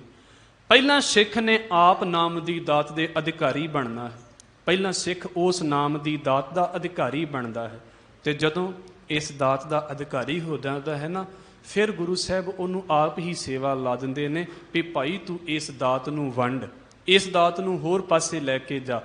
ਤੇ ਹਰ ਵੇਲੇ ਆਨੰਦ ਦੇ ਵਿੱਚ ਖਾਤ ਖਰਚਤ ਬਿਲਸ਼ਤ ਦੇਵਨ ਕੋ। ਆਪ ਇਸ ਨਾਮ ਦੀ ਦਾਤ ਨੂੰ ਛਕਦੇ ਨੇ, ਦੂਜਿਆਂ ਨੂੰ ਛਕਾਉਂਦੇ ਨੇ। ਤੇ ਭਾਈ ਛਕਦਿਆਂ ਵੀ ਉਹਨਾਂ ਨੂੰ ਰੱਜ ਆਉਂਦਾ ਹੈ ਤੇ ਵੰਡਦਿਆਂ ਵੀ ਉਹਨਾਂ ਨੂੰ ਰੱਜ ਆਉਂਦਾ ਹੈ, ਛਕਾਉਂਦਿਆਂ ਵੀ ਰੱਜ ਆਉਂਦਾ ਹੈ। ਇੱਕ ਅਹਿਸਾਸ ਜਿਹੜਾ ਗੁਰੂ ਕੇ ਲੰਗਰਾਂ ਦੇ ਵਿੱਚੋਂ, ਇੱਕ ਅਹਿਸਾਸ ਜਿਹੜਾ ਅਸੀਂ ਨਾਮ ਭੋਜਨ ਦੀ ਦਾਤ ਵੰਡਣ ਵੇਲੇ ਜੋ ਮਹਿਸੂਸ ਕਰਨਾ ਹੁੰਦਾ ਹੈ। ਸਿੱਖ ਪ੍ਰਸ਼ਾਦਾ ਵੰਡੇ ਤੇ ਜਦੋਂ ਸਤਿਗੁਰੂ ਨੂੰ ਇਹ ਆਖੇ ਵੀ ਮਹਾਰਾਜ ਇੰਨਾ ਸਮਾਂ ਤੁਸੀਂ ਸੇਵਾ ਬਖਸ਼ੀ, ਤੇ ਉਹਦੇ ਤੋਂ ਬਾਅਦ ਜਦੋਂ ਸਿੱਖ ਇੱਕ ਵਾਰ ਖੜਾ ਹੋਵੇ, ਆਪਣੇ ਆਪ ਨੂੰ ਐਨਾਲਿਸਿਸ ਕਰੇ ਵੀ ਆਹ ਜਿਹੜੀ ਮੈਂ ਸੇਵਾ ਕੀਤੀ ਹੈ, ਇਸ ਸੇਵਾ ਦੇ ਕਰਕੇ ਮੇਰੇ ਅੰਦਰ ਕੀ ਪ੍ਰਭਾਵ ਹੋਇਆ ਹੈ। ਤੇ ਗੁਰੂ ਪਿਆਰੀ ਸਾਧ ਸੰਗਤ ਜੀ, ਹਰ ਇੱਕ ਦੇ ਆਪਣੇ ਤਜਰਬੇ ਹੋ ਸਕਦੇ ਨੇ। ਸੇਵਾ ਕਰਦਾ ਬੰਦਾ ਰੱਜਿਆ ਹੋਇਆ ਮਹਿਸੂਸ ਕਰਦਾ ਹੈ। ਜਦੋਂ ਉਹ ਕਿਸੇ ਨੂੰ ਥਾਲੀ ਦੇ ਵਿੱਚ ਪਾ ਰਿਹਾ ਹੁੰਦਾ ਨਾ, ਤੇ ਸਿਰਫ ਉਹਨੂੰ ਨਹੀਂ ਪਾ ਰਿਹਾ ਹੁੰਦਾ, ਉਹ ਭੋਜਨ ਉਹਦੇ ਦਿਲ ਦੇ ਵਿੱਚ ਵੀ ਆ ਰਿਹਾ ਹੁੰਦਾ ਹੈ। ਇੰਨਾ ਰੱਜ ਮਹਾਰਾਜ ਉਹਦੀ ਝੋਲੀ ਦੇ ਵਿੱਚ ਪਾ ਦਿੰਦਾ ਹੈ। ਖਾਤ ਖਰਚਤ ਬਿਲਸ਼ਤ ਦੇਵਨ ਕੋ, ਤੇ ਰਹਾਓ ਜਾਕਾ ਧਨੀ ਅਗੰਮ ਗੁਸਾਈ। ਤੇ ਪਾਤਸ਼ਾਹ ਬਚਨ ਕਰਦੇ ਨੇ, ਉਸ ਵਾਹਿਗੁਰੂ ਦੇ ਨਾਲ ਜੁੜੋ। ਭਾਈ ਜਿਨ੍ਹਾਂ ਦਾ ਧਨੀ ਦਾ ਭਾਵ ਹੈ ਮਾਲਕ, ਧਨੀ ਦਾ ਭਾਵ ਹੈ ਵਾਹਿਗੁਰੂ। ਜਿਨ੍ਹਾਂ ਦਾ ਧਨੀ, ਜਿਨ੍ਹਾਂ ਦਾ ਮਾਲਕ ਅਕਾਲ ਪੁਰਖ ਵਾਹਿਗੁਰੂ ਹੋ ਜਾਂਦਾ ਹੈ, ਮਾਨੁਖ ਕੀ ਕਹੋ ਕੇਤ ਚਲਾਈ। ਦੂਜਾ ਬੰਦਾ ਉਹਦੇ ਉੱਤੇ ਕੀ ਜ਼ੋਰ ਚਲਾ ਸਕਦਾ ਹੈ? ਆਮ ਬੰਦੇ ਦੀਆਂ ਸ਼ਿਕਾਇਤਾਂ ਕੀ ਨੇ? ਉਹ ਇਹੀ ਨੇ ਜੀ, ਫਲਾਣੇ ਬੰਦੇ ਨੇ ਮੇਰਾ ਬੁਰਾ ਕਰ ਦਿੱਤਾ ਜੀ, ਦੂਜਾ ਬੰਦਾ ਮੇਰੇ ਨਾਲ ਈਰਖਾ ਕਰੀ ਜਾਂਦਾ ਜੀ, ਮੈਨੂੰ ਆਹ ਬੰਦਾ ਮਾੜਾ ਬੋਲਦਾ ਪਿਆ ਹੈ ਜੀ, ਮੈਨੂੰ ਇਸ ਬੰਦੇ ਤੋਂ ਡਰ ਹੈ। ਗੁਰੂ ਬਖਸ਼ਿਸ਼ ਕਰੇ, ਮਹਾਰਾਜ ਦੇ ਬਚਨਾਂ ਦੇ ਉੱਤੇ ਭਰੋਸਾ ਲੈ ਕੇ ਆਈਏ। ਕਹਿੰਦੇ ਜਿਹਦਾ ਧਣੀ ਅਕਾਲ ਪੁਰਖ ਵਾਹਿਗੁਰੂ ਹੋ ਜਾਂਦਾ ਹੈ, ਉੱਥੇ ਬੰਦਿਆਂ ਦੀ ਕੀ ਪਹੁੰਚ ਹੈ? ਬਚਨ ਪੜ੍ਹਦੇ ਹਾਂ, ਰੋਗਨ ਤੇ ਅਰ ਸੋਗਨ ਤੇ ਜਲ ਜੋਗਨ ਤੇ ਬਹੁ ਭਾਂਤ ਬਚਾਵੈ। ਛਤਰ ਅਨੇਕ ਚਲਾਵਤ ਕਾਵ ਤਉ ਤਨ ਏਕ ਨਾ ਲਾਗਨ ਪਾਵੈ। ਰਾਖਤ ਹੈ ਆਪਨੋਂ ਕਰ ਦੈ ਕਰ ਪਾਪ ਸੰਬੂਹ ਨਾ ਭੇਟਨ ਪਾਵੈ। ਔਰ ਕੀ ਬਾਤ ਕਹਾਂ ਕਹ ਤੋ ਸੋ ਪੇਟ ਹੀ ਕੇ ਪਟ ਬੀਚ ਬਚਾਵੈ। ਤੈਨੂੰ ਤੇ ਭਾਈ ਐਸ ਜੀਵਨ ਦੀ ਚਿੰਤਾ ਹੋਵੇਗੀ ਤੇ ਵਾਹਿਗੁਰੂ ਕੀ ਕਰਦਾ ਹੈ, ਮਾਤ ਗਰਭ ਮੈਂ ਆਪਨ ਸਿਮਰਨ ਦੇ ਤਾਂ ਤੁਮ ਰਾਖਨ ਹਾਰੇ। ਸੱਚੇ ਪਾਤਸ਼ਾਹ ਤੇ ਜਨਮ ਤੋਂ ਪਹਿਲਾਂ ਜਦੋਂ ਅਸੀਂ ਅਰਦਾਸ ਵੀ ਨਹੀਂ ਆਪਣੇ ਆਪ ਦੇ ਵਿੱਚ ਕਰ ਸਕਦੇ, ਹੁਣ ਤੇ ਮੈਂ ਕਹਿੰਦਾ ਮੈਂ ਮੂੰਹ ਤੋਂ ਬੋਲ ਲੈਣਾ ਤਾਂ ਮੈਂ ਅਰਦਾਸ ਕੀਤੀ ਹੈ, ਉਦੋਂ ਤੇ ਭਾਈ ਇਸ ਮੂੰਹ ਤੋਂ ਮੈਂ ਅਰਦਾਸ ਵੀ ਨਹੀਂ ਸੀ ਕਰ ਸਕਦਾ ਕਿ ਵਾਹਿਗੁਰੂ ਨੇ ਉੱਥੇ ਨਹੀਂ ਸੀ ਰੱਖਿਆ। ਕੀ ਬੰਦੇ ਦਾ ਜ਼ੋਰ ਚੱਲ ਸਕਦਾ ਹੈ? ਗੁਰੂ ਰਾਮਦਾਸ ਸਾਹਿਬ ਜੀ ਦੇ ਬਚਨਾਂ ਦੇ ਉੱਤੇ ਪਹਿਰਾ ਦੇ ਕੇ ਵੇਖੀਏ। ਹਜ਼ੂਰ ਕਹਿੰਦੇ ਨੇ, ਜਰਾ ਮਰਾ ਤਾਪ ਸਿਰਤ ਸਾਪ ਸਭ ਹਰ ਕੈ ਵਸ ਹੈ, ਕੋਈ ਲਾਗ ਨਾ ਸਕੈ ਬਿਨ ਹਰ ਕਾ ਲਾਇਆ। ਭਾਈ ਕੋਈ ਕਹਿ ਦਿੰਦਾ ਜੀ ਉਹਦੇ ਕਰਕੇ ਮੈਨੂੰ ਬੁਖਾਰ ਹੋ ਗਿਆ, ਕੋਈ ਕਹਿ ਦਿੰਦਾ ਜੀ ਇਹਦੇ ਕਰਕੇ ਮੇਰੇ ਉੱਤੇ ਆਹ ਚੀਜ਼ ਹੋ ਗਈ। ਹਜ਼ੂਰ ਕਹਿੰਦੇ ਇਹ ਸਾਰਾ ਕੁਝ ਸਿੱਖੋ, ਜਾਣ ਲਵੋ, ਇਹ ਹਰੀ ਦੇ ਵਸ ਦੇ ਵਿੱਚ ਜੇ ਰੱਬ ਨਾ ਚਾਵੇ ਤਾਂ ਕੋਈ ਬੰਦਾ ਕੱਖ ਨਹੀਂ ਜੇ ਕਰ ਸਕਦਾ। ਜਰਾ ਮਰਾ ਤਾਪ ਸਿਰਤ ਸਾਪ ਸਭ ਹਰ ਕੈ ਵਸ ਹੈ, ਕੋਈ ਲਾਗ ਨਾ ਸਕੈ ਬਿਨ ਹਰ ਕਾ ਲਾਇਆ। ਹਜ਼ੂਰ ਕਹਿੰਦੇ ਜਾਕਾ ਧਨੀ ਅਗੰਮ ਗੁਸਾਈ, ਮਾਨੁਖ ਕੀ ਕਹੋ ਕੇਤ ਚਲਾਈ। ਜਦੋਂ ਗੁਰੂ ਅਰਜਨ ਸਾਹਿਬ, ਗੁਰੂ ਤੇਗ ਬਹਾਦਰ ਸਾਹਿਬ ਸਾਡੇ ਉੱਤੇ, ਔਰ ਜਦੋਂ ਅਸੀਂ ਵੇਖੋ, ਅਸੀਂ ਤੇ ਗੁਰੂ ਬਖਸ਼ਿਸ਼ ਦੇ ਨਾਲ ਉਸ ਅਸਥਾਨ ਤੇ ਬੈਠੇ ਹਾਂ ਵੀ ਪਾਤਸ਼ਾਹ ਗੁਰੂ ਤੇਗ ਬਹਾਦਰ ਸਾਹਿਬ ਨੂੰ ਸ੍ਰਿਸ਼ਟੀ ਦੀ ਚਾਦਰ ਕਹਿ ਦਿੰਦੇ, ਤੇ ਉਸ ਚਾਦਰ ਦੇ ਹੇਠਾਂ ਅਸੀਂ ਵੀ ਤੇ ਆਉਂਦੇ ਹਾਂ। ਤੇ ਜਿਸ ਚਾਦਰ, ਜਦੋਂ ਸਾਡੇ ਉੱਤੇ ਸਤਿਗੁਰੂ ਨੇ ਆਪਣੀ ਬਖਸ਼ਿਸ਼ ਦੀ ਚਾਦਰ ਕੀਤੀ ਹੋਈ ਹੈ, ਤੇ ਫਿਰ ਕਿਸੇ ਬੰਦੇ ਦਾ ਕੀ ਜ਼ੋਰ ਹੈ ਵੀ ਸਾਡੇ ਉੱਤੇ ਆ ਕੇ ਆਪਣਾ ਜ਼ੋਰ ਚਲਾ ਜਾਵੇ, ਸਾਡੇ ਉੱਤੇ ਕੁਝ ਕਰ ਜਾਵੇ। ਮਾਨੁਖ ਕੀ ਕਹੁ ਕੇਤ ਚਲਾਈ। ਇਸ ਕਰਕੇ ਹਜ਼ੂਰ ਦੇ ਅੱਗੇ ਹੀ ਅਰਦਾਸ, ਉਸ ਮਾਲਕ ਦੇ ਅੱਗੇ ਮੰਨਣਾ। ਤੇ ਪਾਤਸ਼ਾਹ ਕਹਿੰਦੇ ਜਾ ਕੀ ਸੇਵਾ 10 ਅਸ਼ਟ ਸਿਧਾਈ। ਜਿਸ ਦੀ ਸੇਵਾ ਕੀਤਿਆਂ ਬੰਦੇ ਨੂੰ 10 ਤੇ ਅਸ਼ਟ 18 ਸਿੱਧੀਆਂ ਇਹ ਮਿਲ ਜਾਂਦੀਆਂ ਨੇ। ਕੀ ਨਹੀਂ ਹੈ ਗੁਰੂ ਨਾਨਕ ਸਾਹਿਬ ਦੀ ਘਰ ਦੇ ਸੇਵਾ ਦੇ ਵਿੱਚ? ਬਚਨ ਆਉਂਦਾ ਹੈ ਸੰਸਕ੍ਰਿਤੀ ਦੇ ਵਿੱਚ, ਹਜ਼ੂਰ ਕਹਿੰਦੇ ਨੇ, ਨਾਨਕ ਗੁਰ ਸੇਵਾ ਕਿੰਗ ਨਾ ਲੱਭਿਆ। ਤੇ ਕੀ ਨਹੀਂ ਲੱਭਦਾ ਗੁਰੂ ਘਰ ਦੀ ਸੇਵਾ ਦੇ ਵਿੱਚੋਂ? ਇੱਥੇ ਤੇ ਦਾਤਾਂ ਬੰਦੇ ਦੀਆਂ ਆਪਣੀਆਂ ਆਪਣੀਆਂ ਭਾਵਨਾ ਨੇ। ਭਾਈ ਗੁਰਦਾਸ ਸਾਹਿਬ ਕਹਿੰਦੇ, ਤੈਸੇ ਗੁਰਦੇਵ ਸੇਵ ਅਲਖ ਅਭੇਵ ਗਤ, ਜੈਸੋ ਜੈਸੋ ਭਾਉ ਤੈਸੀ ਕਾਮਨਾ ਪੁਜਾਵਈ। ਬੰਦਾ ਜਿਹੋ ਜਿਹੋ ਜੀ ਭਾਵਨਾ ਲੈ ਕੇ ਆਉਂਦਾ, ਗੁਰੂ ਸਾਹਿਬ ਉਦਾਂ ਦੀਆਂ ਝੋਲੀਆਂ ਭਰ ਦਿੰਦੇ ਨੇ, ਗੁਰੂ ਸਾਹਿਬ ਉਦਾਂ ਦੀਆਂ ਝੋਲੀਆਂ ਭਰ ਦਿੰਦੇ। ਕੀ ਘਾਟ ਹੈ ਇਸ ਘਰ ਦੇ ਵਿੱਚ? ਤੇ ਪਾਤਸ਼ਾਹ ਕਹਿੰਦੇ ਨੇ, ਐ ਭਾਈ ਜਾ ਕੀ ਸੇਵਾ 10 ਅਸ਼ਟ ਸਿਧਾਈ, ਪਲਕ ਦਿਸ਼ਟ ਤਾਕੀ ਲੱਗ ਹੋ ਪਾਈ। ਆਪਣੇ ਅੱਖ ਚਮਕਣ ਦੇ ਸਮੇਂ ਦੇ ਵਿੱਚ ਵੀ ਪਲਕ ਦ੍ਰਿਸ਼ਟੀ, ਜਿੰਨਾ ਸਮਾਂ ਛੇਤੀ ਤੋਂ ਛੇਤੀ ਭਾਈ ਉਸ ਮਾਲਕ ਦੇ ਚਰਨਾਂ ਦੇ ਵਿੱਚ ਜੁੜ ਜਾਓ। ਹਜ਼ੂਰ ਦਾ ਬਚਨ ਹੈ, ਹਰ ਕੇ ਸੰਤ ਸੁਣੋ ਜਨ ਭਾਈ ਗੁਰ ਸੇਵਿਓ, ਬੇਗ ਬੇਗਾਲੀ ਸਤਿਗੁਰ ਸੇਵ ਖਰਚ ਹਰ ਬੰਦੋ, ਮਤ ਜਾਣੋ ਅੱਜ ਕੇ ਕਾਲੀ। ਐ ਭਾਈ ਜਲਦੀ ਤੋਂ ਜਲਦੀ ਗੁਰੂ ਦੀ ਸ਼ਰਨ ਦੇ ਵਿੱਚ ਆ ਜਾਵੋ, ਗੁਰੂ ਦੇ ਸ਼ਬਦ ਵੱਲ ਆ ਜਾਵੋ। ਅੱਜ ਕੱਲ੍ਹ ਕਰਦਿਆਂ ਕਿਤੇ ਸਮਾਂ ਨਾ ਨਿਕਲ ਜਾਵੇ। ਤੇ ਸੇਵਾ 2 ਤਰੀਕੇ ਦੀ, ਫੇਰ ਆਤਮਿਕ ਭੋਜਨ 2 ਤਰੀਕੇ ਦਾ, ਸੇਵਾ 2 ਤਰੀਕੇ ਦੀ।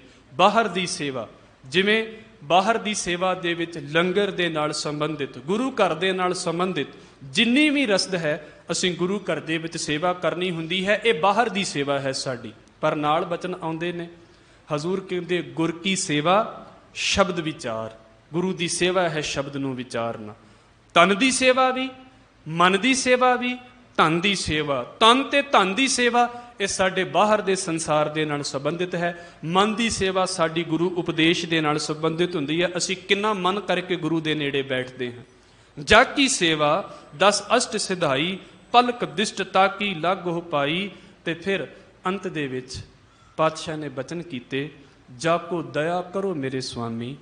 ਸੱਚੇ ਪਾਤਸ਼ਾਹ, ਬੰਦੇ ਦੀ ਆਪਣੀ ਮਿਹਨਤ ਕੀ ਹੈ ਵੀ ਬੰਦਾ ਆਪਣੀਆਂ ਮਿਹਨਤਾਂ ਦੇ ਨਾਲ ਭੋਜਨ ਵੀ ਕਰ ਲਵੇ ਤੇ ਭਜਨ ਵੀ ਕਰ ਲਵੇ। ਲੋਕਾਂ ਦੇ ਘਰ ਦੇ ਵਿੱਚ ਬਣਿਆ ਬਣਾਇਆ ਖਰਾਬ ਹੋ ਜਾਂਦਾ ਹੈ।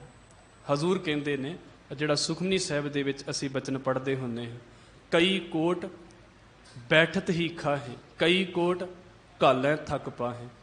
ਕਈ ਵੇਲੋਂ ਬੈਠਿਆਂ ਹੀ ਖਾਈ ਜਾਂਦੇ ਨੇ ਤੇ ਕਈਆਂ ਮਿਹਨਤਾਂ ਕਰ ਕਰਕੇ ਥੱਕ ਜਾਂਦੇ ਨੇ, ਲੋੜ ਅਨੁਸਾਰ ਵੀ ਨਹੀਂ ਹੁੰਦਾ ਉਹਨਾਂ ਦੇ ਘਰਾਂ ਦੇ ਵਿੱਚ। ਇਹ ਵਾਹਿਗੁਰੂ ਜੀ ਤੁਹਾਡੀ ਦਇਆ ਹੈ, ਤੁਸੀਂ ਇੰਨਾ ਦਿੱਤਾ ਹੋਇਆ ਹੈ ਨਾਮ ਭੋਜਨ, ਤੁਸੀਂ ਇੰਨਾ ਦਿੱਤਾ ਹੋਇਆ ਹੈ ਸਰੀਰਕ ਭੋਜਨ। ਜਾ ਕੋ ਦਇਆ ਕਰੋ ਮੇਰੇ ਸੁਆਮੀ, ਕਹੋ ਨਾਨਕ ਨਾਹੀ ਤਿਨ ਕਾਮੀ। ਉਹਨਾਂ ਦੇ ਅੰਦਰ ਹੋਰ ਕੀ ਕਾਮਨਾ ਰਹਿ ਗਈ ਜਿਨ੍ਹਾਂ ਦੇ ਉੱਤੇ ਪਾਤਸ਼ਾਹ ਜੀ ਤੁਸੀਂ ਬਖਸ਼ਿਸ਼ ਕਰ ਦਿੱਤੀ, ਜਿਨ੍ਹਾਂ ਦੇ ਉੱਤੇ ਤੁਸੀਂ ਬਰਕਤ ਕਰ ਦਿੱਤੀ, ਉਹਨਾਂ ਨੂੰ ਹੋਰ ਕਿਹੜੀ ਗੱਲ ਦੀ ਕਾਮਨਾ ਹੈ? ਉਹ ਹੋਰ ਕਿਸੇ ਗੱਲ ਦੀ ਕਾਮਨਾ ਹੀ ਨਹੀਂ ਕਰਦੇ। ਉਹਨਾਂ ਦਾ ਬਚਨ ਗੁਰੂ ਅਰਜਨ ਸਾਹਿਬ ਮਹਾਰਾਜ ਜੀ ਦਾ ਹੀ, ਹਜ਼ੂਰ ਕਹਿੰਦੇ, ਜਾ ਤੂੰ ਮੇਰੇ ਵੱਲ ਹੈ ਤਾਂ ਕਿਆ ਮੋਸ਼ੰਦਾ। ਵਾਹਿਗੁਰੂ ਮੈਂ ਹੋਰ ਕਿਸੇ ਦੀ ਮੁਸ਼ੰਦਗੀ ਕੀ ਕਰਾਂ, ਕੀ ਮੁਥਾਜੀ ਕਰਾਂ? ਤੁਧ ਸਭ ਕਿਛ ਮੈਨੂੰ ਸੌਂਪਿਆ, ਸਾਰਾ ਕੁਝ ਤੇ ਪਾਤਸ਼ਾਹ ਮੈਨੂੰ ਸੌਂਪ ਦਿੱਤਾ ਹੈ। ਤੁਧ ਸਭ ਕਿਛ ਮੈਨੂੰ ਸੌਂਪਿਆ, ਜਾਂ ਤੇਰਾ ਬੰਦਾ। ਜਿੱਦਣ ਮੈਂ ਤੇਰਾ ਬੰਦਾ ਹੋ ਜਾਂਦਾ ਹਾਂ ਵਾਹਿਗੁਰੂ, ਉਦੋਂ ਮੈਨੂੰ ਲੋਕਾਂ ਦੀਆਂ ਕਾਮਨਾਵਾਂ ਤੇ ਲੋਕਾਂ ਦੇ ਅੱਗੇ ਕੀ ਮੰਗਾਂ ਰਹਿ ਜਾਂਦੀਆਂ ਨੇ। ਜਾ ਕੋ ਦਇਆ ਕਰੋ ਮੇਰੇ ਸੁਆਮੀ, ਕਹੋ ਨਾਨਕ ਨਾਹੀ ਤਿਨ ਕਾਮੀ। ਇਹ ਗੁਰੂ ਅਰਜਨ ਸਾਹਿਬ ਸੱਚੇ ਪਾਤਸ਼ਾਹ ਨੇ ਸ਼ਬਦ ਦੇ ਵਿੱਚ ਜੋ ਸਾਨੂੰ ਉਪਦੇਸ਼ ਬਖਸ਼ਿਆ, ਸਿੱਖ ਦੇ ਜੀਵਨ ਦੇ 2 ਜ਼ਰੂਰੀ ਅੰਗ, ਭੋਜਨ ਤੇ ਭਜਨ। ਭੋਜਨ ਸਿੱਖ ਨੇ ਆਪਣੀ ਕਿਰਤ ਕਰਕੇ ਜਿੱਥੇ ਆਪ ਛਕਣਾ ਹੈ ਉੱਥੇ ਵੰਡ ਛਕੋ ਦੇ ਸਿਧਾਂਤ ਨੂੰ ਵੀ ਮਹਾਰਾਜ ਦੀ ਬਖਸ਼ਿਸ਼ ਦੇ ਨਾਲ ਅਪਣਾਉਣਾ ਹੈ। ਤੇ ਆਤਮਕ ਭਜਨ, ਆਤਮਕ ਭੋਜਨ ਉਹ ਸਿੱਖ ਦਾ ਭਜਨ ਹੈ, ਸਿੱਖ ਦੀ ਬੰਦਗੀ ਹੈ। ਗੁਰੂ ਬਖਸ਼ਿਸ਼ ਕਰੇ ਜਿੰਨੀ ਬਾਣੀ ਪੜ੍ਹੇ ਸਿੱਖ ਓਨੀ ਥੋੜ੍ਹੀ ਹੈ। ਇਹ ਨਾ ਕਵੇ ਜੀ ਕਿੰਨੀ ਪੜ੍ਹਨੀ ਚਾਹੀਦੀ ਹੈ, ਜਿੰਨੀ ਪੜ੍ਹ ਲਓ ਓਨੀ ਥੋੜ੍ਹੀ ਹੈ। ਇਹ ਦੋਵੇਂ ਭੋਜਨ ਸਿੱਖ ਤਿਆਰ ਕਰੇ। ਜਿੱਦਣ ਸਿੱਖ ਇਹਨਾਂ ਭੋਜਨਾਂ ਦੇ ਨਾਲ ਭਰਿਆ ਹੋਇਆ ਵੰਡਣ ਦੇ ਲਈ ਤੁਰੇਗਾ ਨਾ, ਦੁਨੀਆ ਆਪੇ ਆਖੇਗੀ ਵੀ ਭਾਈ ਅੱਜ ਗੁਰੂ ਕਾ ਸਿੱਖ ਸਾਡੇ ਘਰ ਦੇ ਵਿੱਚ ਪ੍ਰਸ਼ਾਦਾ ਵੰਡਣ ਦੇ ਲਈ ਆਇਆ ਸੀ। ਸਿਰਫ ਪ੍ਰਸ਼ਾਦਾ ਹੀ ਨਹੀਂ ਵੰਡ ਕੇ ਗਿਆ, ਉਹ ਨਾਮ ਦੀ ਦਾਤ ਵੀ ਵੰਡ ਗਿਆ ਹੈ। ਬਹੁਤ ਬਹੁਤ ਸਤਿਕਾਰ ਆਪ ਗੁਰੂ ਪਿਆਰੀ ਸਾਧ ਸੰਗਤ ਜੀ ਦਾ, ਕੋਟਾਨ ਕੋਟ ਧੰਨਵਾਦ ਸਤਿਗੁਰੂ ਸ੍ਰੀ ਗੁਰੂ ਗ੍ਰੰਥ ਸਾਹਿਬ ਸੱਚੇ ਪਾਤਸ਼ਾਹ ਜੀ ਦਾ, ਦਿੱਲੀ ਸਿੱਖ ਗੁਰਦੁਆਰਾ ਮੈਨੇਜਮੈਂਟ ਕਮੇਟੀ ਦੇ ਸਮੂਹ ਪ੍ਰਬੰਧ ਦਾ ਬਹੁਤ ਬਹੁਤ ਧੰਨਵਾਦ। ਇੱਕ ਵਾਰ ਫੇਰ ਧੰਨਵਾਦ ਸਤਿਕਾਰਯੋਗ ਸਿੰਘ ਸਾਹਿਬ ਗਿਆਨੀ ਹਰਨਾਮ ਸਿੰਘ ਜੀ। ਸਤਿਗੁਰੂ ਜੀ ਦੀ ਬਖਸ਼ਿਸ਼ ਦੇ ਨਾਲ ਜਿਵੇਂ ਵੀ ਸਤਿਗੁਰੂ ਨੇ ਸੇਵਾ ਲਈ, ਵੱਧ ਚੜ੍ਹ ਕੇ ਗੁਰੂ ਘਰ ਦੇ ਵਿੱਚ ਆਪ ਜੀ ਹਾਜ਼ਰੀਆਂ ਭਰਿਆ ਕਰੋ। ਅਸੀਸਾਂ ਬਖਸ਼ਣਾ ਜੀ, ਹੋਈਆਂ ਭੁੱਲਾਂ ਦੀ ਖਿਮਾ, ਫਤਿਹ ਨਾਲ ਸਾਂਝ ਪਾਓ ਜੀ। ਵਾਹਿਗੁਰੂ ਜੀ ਕਾ ਖਾਲਸਾ, ਵਾਹਿਗੁਰੂ ਜੀ ਕੀ ਫਤਿਹ।